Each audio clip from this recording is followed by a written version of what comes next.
10 things INFJs feel but never say. INFJs don't struggle to feel. They struggle to say what they feel. Not because they don't trust you. Not because they're hiding something. But because their emotions are layered, complex, and hard to translate into simple words. So instead, they smile. They nod. They say, "I'm fine." While inside, an entire emotional universe is moving. If you've ever loved an INFJ, or if you are one, you know there are feelings that stay locked inside. Not meant to deceive. Not meant to push people away. Just difficult to explain without being misunderstood. Today, we're uncovering 10 things INFJs feel deeply but rarely say out loud. And the final one. It's the feeling INFJs carry their entire lives, often without anyone realizing. INFJs are known as deep, intuitive, and emotionally aware. But what most people don't realize is that INFJs often filter their emotions before expressing them. They ask themselves, will this burden someone? Will I be misunderstood? Is it worth explaining? And many times, the answer is silence. INFJs don't hide emotions because they're cold. They hide emotions because they feel too much at once. They don't want to overwhelm others. They fear being seen as too sensitive. They've learned that vulnerability isn't always handled gently. So instead of speaking every feeling, they carry them quietly. 1. INFJs often feel emotionally alone, even when surrounded. INFJs can be in a room full of people who love them, and still feel like no one truly sees them. They're great at understanding others. They ask deep questions. They listen without judgment. But when it comes to their own inner world, few people ask them the same depth of questions. INFJs rarely say, "I feel alone in ways I can't explain," because they worry it sounds ungrateful. They worry it sounds dramatic. So they carry this quiet loneliness. Not from lack of love, but from lack of being deeply understood. 2. INFJs feel responsible for other people's emotions. When someone is upset, INFJs don't just notice. They feel it. Like emotional static in the air. Like tension in their own body. And they immediately think, did I cause this? How can I fix it? How do I make them feel safe again? Even when it's not their responsibility. INFJs rarely say, "I'm exhausted from carrying emotions that aren't mine," because helping others feels natural. But the emotional weight builds quietly. 3. INFJs feel misunderstood more often than they admit. INFJs speak in layers. Meaning, emotion, subtext, intuition. But many people hear only the surface words. So INFJs explain, then simplify, then give up. They rarely say, "You didn't misunderstand me because I'm unclear. You misunderstood me because you're not listening deeply." Instead, they say nothing and feel a little more alone. 4. INFJs feel drained from always being the strong one. INFJs are often the emotional anchor in their relationships. They're the calm voice during conflict, the patient listener during breakdowns, the one who says, "It's okay, I understand." They hold space. They absorb pain. They stay steady when others fall apart. And because they do it so well, people assume they're fine. They're strong. They don't need support. But strength without support becomes exhaustion. INFJs rarely say, "I'm tired of being the strong one all the time," because they don't want to seem weak. They don't want to shift attention to themselves. They don't want to burden others who are already struggling. So instead, they keep giving. They become the emotional shelter for everyone else, while quietly standing in the rain themselves. Over time, this creates a deep, invisible fatigue. Not physical tiredness, but emotional depletion. They don't want to stop caring. They don't want to stop helping. They just wish someone would notice when they are the ones breaking inside. But they won't say it, because being the strong one became part of their identity long ago. And INFJs often feel they have to earn love by being needed. 5. INFJs feel too deep for surface-level love. INFJs don't experience connection casually. When they care, it's layered. Emotional, psychological, spiritual, intellectual. They don't just want someone to like them. They want someone to understand them, to see their contradictions, to recognize their quiet moods, to notice when their smile isn't real, to ask questions that reach past the surface. But most relationships don't start there. Most connections live in small talk, routine, surface affection, predictable scripts. And INFJs often feel like they're speaking an emotional language few people understand. They rarely say, "I crave a depth of connection that scares most people away." Because they don't want to sound demanding. They don't want to seem unrealistic. They don't want to appear dissatisfied. So they try to meet others where they are. They participate in lighter conversations. They tone down their intensity. They simplify their inner world. But inside, there's a quiet longing to be loved for their depth, not in spite of it. They want conversations that wander into meaning. Silences that feel safe instead of awkward. Love that feels like recognition, not performance. And when they don't find it, they don't complain. They just feel alone next to someone who thinks everything is fine. 6. INFJs feel afraid of being too much. INFJs feel intensely, think deeply, care fully. But somewhere along the way, many of them receive the message: "You're too sensitive. You think too much. You're overreacting. You're too emotional."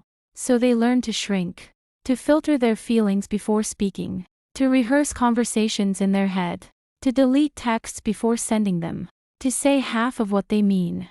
They rarely say, "I'm not too much.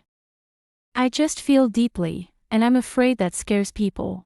Instead, they monitor themselves constantly. Am I being dramatic? Am I asking for too much? Should I just let this go? This self-editing becomes automatic. And over time, INFJs become experts at presenting a manageable version of themselves. Calm, kind, easy to be around. But beneath that controlled surface is a storm of thoughts, emotions, and insights they're afraid will overwhelm others. So they hold back. Not because they don't trust you, but because they've learned that their full emotional intensity isn't always welcomed. And that hurts more than they admit. 7. INFJs feel guilty for wanting space. INFJs need alone time the way others need sleep. Silence resets them. Solitude clears emotional overload. Distance helps them process everything they've absorbed. But here's the part they don't say. They often feel guilty for needing that space. When they withdraw, even for healthy reasons, their mind whispers, "Am I being selfish? Will they think I don't care? Am I disappointing someone by disappearing for a while?" So instead of simply resting, INFJs explain themselves. They over-justify. They soften their boundaries. "I'm just tired. Sorry, I've been busy. I didn't mean to go quiet." But what they really mean is, "I'm overwhelmed and trying to come back to myself." INFJs rarely say, "I need space," not because I love you less, but because I feel everything too deeply. They worry that space will be misread as distance. That quiet will be mistaken for rejection. That solitude will be seen as avoidance. So they push themselves to stay present longer than they should. And that's when burnout begins. Because INFJs don't just get tired from activity.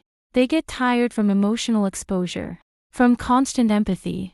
From absorbing moods. From processing unspoken tension. Space is how they heal. But guilt often makes them delay the very thing that would save them. 8. INFJs feel hurt longer than they admit. INFJs don't react dramatically when they're hurt. They don't yell. They don't explode. They don't always confront. They go quiet. And while things may look fine on the outside, inside, they replay everything. The tone. The words. The moment they felt dismissed, unseen, or emotionally unsafe. They analyze. Did they mean it that way? Am I being too sensitive? Should I just let it go? But here's the truth. INFJs feel emotional pain deeply and for a long time. Not because they hold grudges, but because emotional experiences attach to meaning. If someone hurts them, it's not just the event. It's what it represents. Maybe I'm not understood. Maybe I'm not safe to be open. Maybe I care more than they do. INFJs rarely say, "That really hurt me, and I'm still carrying it." Because they don't want to create conflict. They don't want to seem dramatic. They don't want to make others feel guilty. So they process it alone. Quietly. slowly, internally, and sometimes the other person moves on in a day, while the INFJ is still healing weeks later. Not because they're weak, but because they feel the emotional meaning behind moments most people forget. 9. INFJs feel like no one checks on them emotionally. INFJs are the ones who ask, "Are you okay? How are you really feeling? Do you want to talk about it?" They notice mood shifts. They sense emotional weight. They reach out without being asked. But often, no one does the same for them. People assume INFJs are strong, self-sufficient, emotionally stable. And they are. But that doesn't mean they don't need care. INFJs rarely say, "I wish someone would check on me the way I check on everyone else." They don't want to ask for emotional support. They want it to be offered naturally. They want someone to notice the subtle signs, the quieter voice, the slower replies, the forced smile. They want someone to ask, "How are you doing, really?" Not as small talk, not as routine, but with real presence. And when that doesn't happen, INFJs don't complain. They just quietly learn to carry themselves, even when they're the ones who feel the heaviest. 10. INFJs feel deeply unseen, even when they are loved. This is the feeling INFJs carry quietly for most of their lives. Not unloved, not unwanted, but unseen. People may love their kindness, appreciate their support, admire their calmness, rely on their strength, but very few people truly see the inner world behind all of that. The thoughts they don't say, the emotions they filter, the weight they carry alone, the questions they ask themselves late at night. INFJs rarely say, "You love me, but you don't fully see me," because they fear that sounds ungrateful. They fear it sounds impossible to fix. They fear it will create distance instead of connection. So they accept partial understanding. They let people love the version of them that's visible. The helper, the listener, the steady one, while their deeper layers remain hidden beneath the surface. Not because they want to hide, but because they've learned that being fully seen requires emotional depth most people were never taught to reach. The loneliness of being emotionally complex. INFJs don't just feel emotions. They feel contradictions, subtle shifts, unspoken meanings, invisible emotional currents. Their inner world is textured and layered, and explaining that inner world often feels like trying to describe colors to someone who sees only in black and white. So eventually, INFJs stop trying to translate everything. They simplify themselves, condense their emotions into digestible pieces. And this creates a quiet loneliness. Being surrounded by people who love you, but don't fully know the depths you live with every day. Why they don't speak this feeling out loud? Because INFJs don't want to sound like they're asking for more than others can give. They understand people have limits. They know emotional depth can be uncomfortable. They don't want to make others feel inadequate.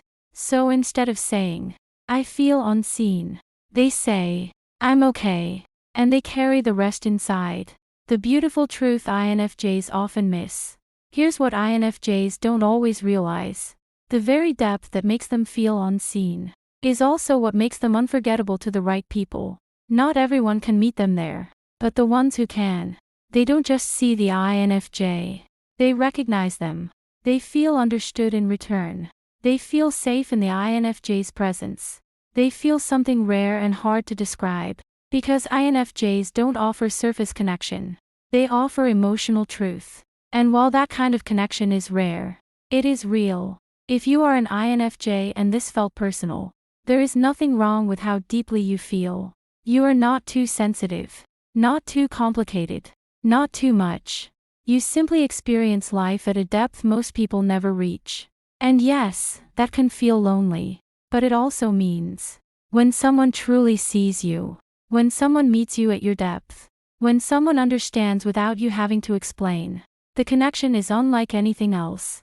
And that is the quiet gift INFJs carry, even when they never say it out loud. If this video felt like it understood something you've never been able to explain, you're not alone. There are more people like you than you think. Subscribe for more insights into the INFJ mind, emotional depth, and the hidden inner worlds we rarely talk about. Because sometimes, being understood starts with hearing your own feelings spoken out loud.